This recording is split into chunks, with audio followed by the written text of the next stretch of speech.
And we are going to be looking today at how to brush a dog. A number of Lisa's clients have been in contact with her saying, oops, how we do it. So we're going to break it down into 3 areas. Legs, then what, Lisa? Then we're going to do the body and then the head. Body and the head. Right, okay, so legs. Well, the reason we're going to do legs first is because that is the part of the dog that really does get very matted and mucky. And I've left Gus for a couple of days, so you can just see a couple of days of not brushing a dog, what starts to happen when they're out walking with the wet grass. So if your dog looks anything like this, it's time to get stuck in. Yeah. And also at the moment they get really dirty quickly. So Gus has got a couple of mats which I've left so to help show you how we're going to get them out. But the best thing to do is start with the legs first, because that is the painful bit for clients and dogs. Body's easy, head's easy, tail's a bit of fun. So first of all, we're going to start with Gus's front legs. And now Gus does have a problem with his shoulders and that, and all dogs don't like their arms pulled out to the side. So with Gus, we're going to hold his little front legs and we're going to start to brush. So your best bet is your slicker brush, because if I try to put a comb through that, we're not going anywhere. That's telling me we've got knots there. Okay, so Gussie, turn your head. Good boy. So I always find it easier to brush up and start at the toe. The reason I find it easier to brush up is you're not running the brush across down the bone of the dog like that. You're actually taking it away, which makes it a little bit more comfortable for the dog. Good boy, Gus. Okay, so brush in sections. And even if you just do one leg and give the dog a break and come back and do the other leg, it is better than trying to do everything in one go, which sometimes can be quite exhausting for both client and dog. So if your dog's fairly relaxed and likes lying on his back while he has his or her tummy tickled, then you could also do it while you're watching telly. Yeah. Okay. Okie dokie. All right, so we're going to go up. So his legs still facing forward and you're going up. The reason I've moved Gussie is I've got a little bit more control over Gussie this way, because you can hold him with your arm. Yeah, his front legs he doesn't really like doing. Because he's had operations. Good boy, Gus. Bless him. Good boy. Okay. So I've just worked up the front of the leg. Yeah. And it still looks pretty horrible, but we're now just going to start looking at the mat. And with your comb, you're going to part it to find it, which for here is here. Okay. And then just start with your fingers pulling that mat out. Okay. And there we are. And if it's dead hair, it will just come off. It will come off. That's the same that. with the cockapoo coats. It's the same with the Larsas. Well, any dog with a long drop coat, leg, coat or curly coat, double coat. They all. Good boy, Gus. Okay. Good boy. So go back to your brushing. So you got that knot out. I got the knot out, and now I am going down, just because. Good boy, Gus. And remember, when you're brushing a dog... So dogs are like kids, they need a bit of verbal reassurance. When you're brushing a dog, try and look at the dog sort of in sections. So his front leg, he's got a front, he's got sides, and he's got back, and he's got an armpit that mats. So when you're brushing, make sure you're brushing in sections. So you work from the front of the leg all the way up. Then you're working from the side all the way up, and then the inner side all the way up, and then the back, the leg all the way up. But it's the same process. It's the same process. Get in with a slicker brush, then find the knot. Find the knot with a comb. Tease it out.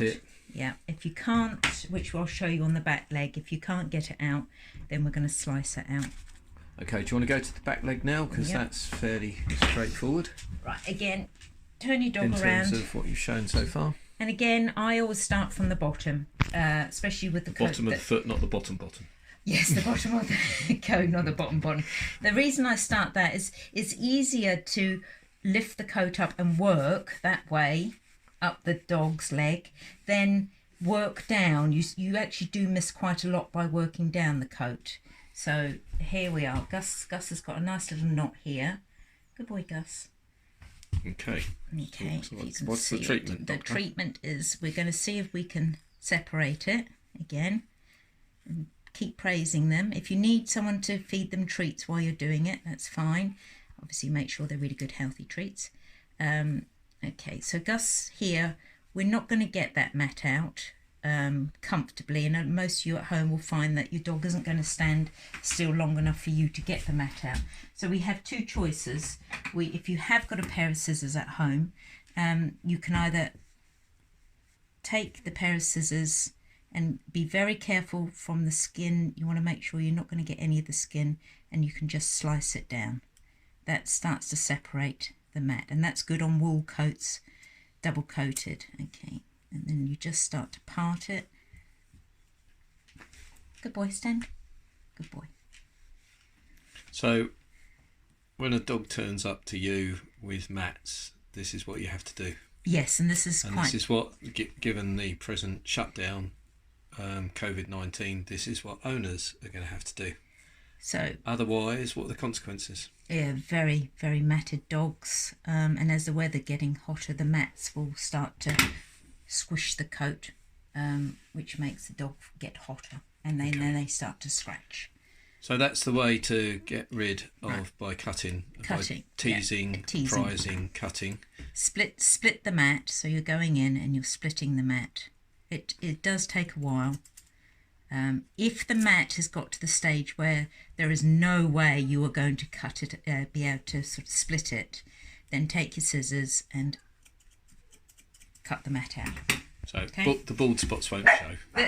In this instance, when things are the way they are, it is better to cut the mat out, because it causes less stress for the dog. So just cut your mat out. So that's India in the background agreeing with you. Yes. So India is saying she's got no mats. Thank you, India. It's very good of you. So again, take the dog and work in sections. Okay. So same drill as before. Same drill as before. Slicker brush, comb. So with the back legs, you can work down instead of brushing up that way. You can work down because it's a lot easier and the dog isn't so sensitive. So just work out. Okay, now I'm just going to show you before we move on to make sure that you've got it completely out. There's no point doing that brushing and leaving a mat in there, because the dirty hair will just stick to the mat to make it worse. Stand, Gus. So when the comb passes through? When the comb passes through,